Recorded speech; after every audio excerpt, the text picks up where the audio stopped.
Alright, good evening everyone. Welcome back to another episode of the Danger Zone Reviews, and today I'm back and I'm going to be reviewing the 2000 film Scream 3. So I don't own this on its own, even DVD wise I don't own this on its own. But yeah, this is to me like the bottom of the barrel for this franchise. I mean, I just went and saw Scream 5, so I mean, I'll review that at some point, but this is just like, of the 5 movies, this is definitely the weakest. And I mean, I would say this is probably not the freaking writer or director's fault in this case. This is entirely on the studio. This was a case to where they did not know how to follow part 2 up. And I mean, part 2 came out 1 year after the first movie, or really and truly, technically not even that. But Scream 1 and 2 really went well together. And I personally thought it was great for them to follow that movie up a few years after, instead of like Scream 3 coming out in like 1998 and then them doing a Scream 4 in like 99, 2000. I think it was really good of them to stop it here and do Scream 3 in 2000 and just end it. I mean, that was probably the best thing to do. Then they did Scream 4, which to me I really enjoy, and then Scream 5, which we'll talk about at some point. But I really am not a huge fan of this. I mean, it's got some good stuff to it. I don't mind like the movie setting. I mean, it's kind of a throwback to Wes Craven's New Nightmare in a lot of ways. But it's just the execution of this movie. I mean, it is just like, what the heck were they thinking? I mean, you don't have Kevin Williamson on here, first of all. You have Aaron Kruger doing this movie. And from what I understand, like, he didn't know what the heck he was doing with this movie.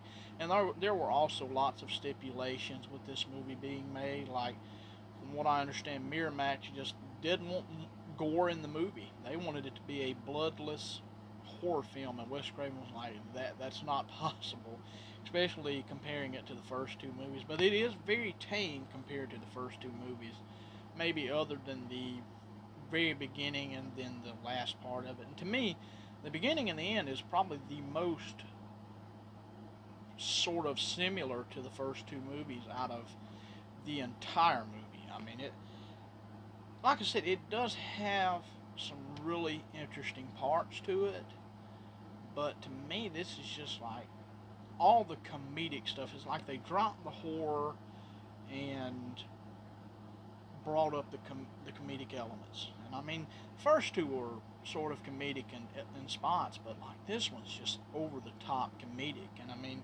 you've got jump scares every 10 seconds in this movie. It's just very, very stupid. And then you barely have any Neve Campbell, which that was scheduling conflicts from what I understand, so she wasn't in it as much as the first 2 because of other commitments. And I mean, that's understandable. So the story kind of goes to Dewey and Gale in this movie. And I mean, not trying to be mean, but everybody in this movie looks freaking terrible. I mean, it's like everyone's aged a million years in this entire movie. So the original idea, which I really think would have been much better than the final film, was bringing Stu back. He was the mastermind of the copycats in this movie. And that would have been great. I mean, bringing Matthew Lillard back, that was Kevin Williamson's idea, but that was scrapped when the whole thing with Columbine happened, and basically there was like the war on media and like violence in movies and music. I mean, it's just like a swing and a miss. I mean, the first 2 movies were so good. I love the original. I love 2, and I love 4. I think 4 is very underrated, and I'll review 4 at some point. I'm going to go back and watch that movie now that I've seen the newest Scream. But I mean, it's just like they lost the plot in this movie. I mean, it's just like, I really don't know how to describe it. I mean, it's overly comedic in a lot of places. The acting is just not great in this movie, and I mean, I think the probably the best actress in the entire movie is freaking Nev. I think she's the best one. I mean, even Dewey and Gale, which I loved in the second movie, even they're terrible. And then you do have Patrick Dempsey as a new character. He's not horrible. I actually don't mind him in the movie. And I didn't mind the guy that played Roman, Scott Foley. I mean, he wasn't bad.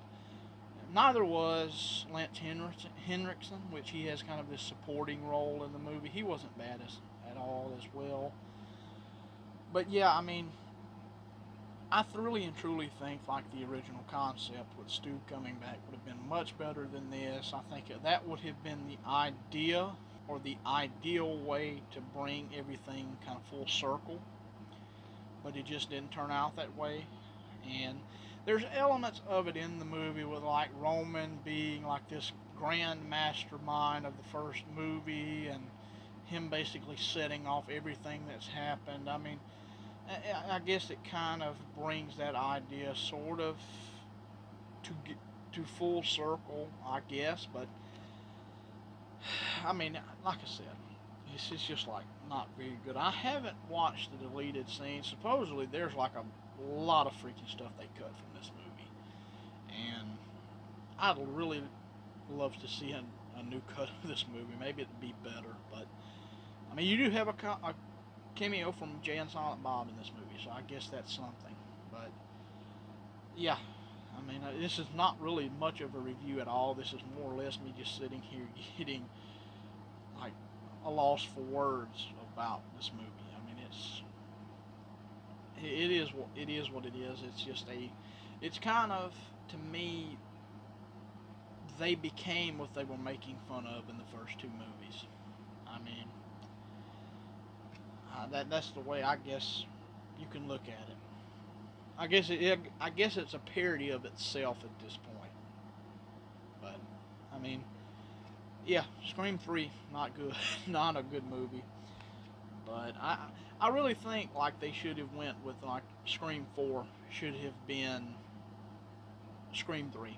Like Return to Woodsboro, like the movie within a movie is like Return to Woodsboro, Scream 3, or Stab 3 in the movie. But that should have been the like idea for this one. Like she goes back to Woodsboro for something, and then the killings start happening, and then they're like, oh goodness, what's going on now? That to me would have been much better. But of course they didn't do it. So what can you do? I mean, it came out. It is what it is. The movie's almost, it's 21 years old. That's freaking scary. That is freaking scary. I'm 20 years old and this movie is 21 years old. That's freaking scary. So, I mean, yeah, Scream 3. Now, I will say this Blu-ray set, definitely worth picking up. This is a great Blu-ray set. I mean, you've got digital or Voodoo and stuff like that. Really, really cool. You've got the 3 Blu-rays. Now, I don't know what the latest reissues have as far as like transfers, if like this is the same transfers or what. I know they swapped the cover art, so you get a different cover art for it, but I may have to pick those up and just to check them out. I do think the Blu-ray for the 4K version of Scream is a different Blu-ray, or a different transfer of the Blu-ray, so I'll have to see. But you do get 2 documentaries, which I have yet to check out, but I've heard they are very, very good documentaries, so I'll have to definitely look into that. But yeah, that's the review. That's my whatever, me basically not wanting to talk about Scream 3. So yeah, there you go. That's my review. Like, comment, subscribe, and I will see you on the next movie review or album review, whatever I choose to do next. So see you next time.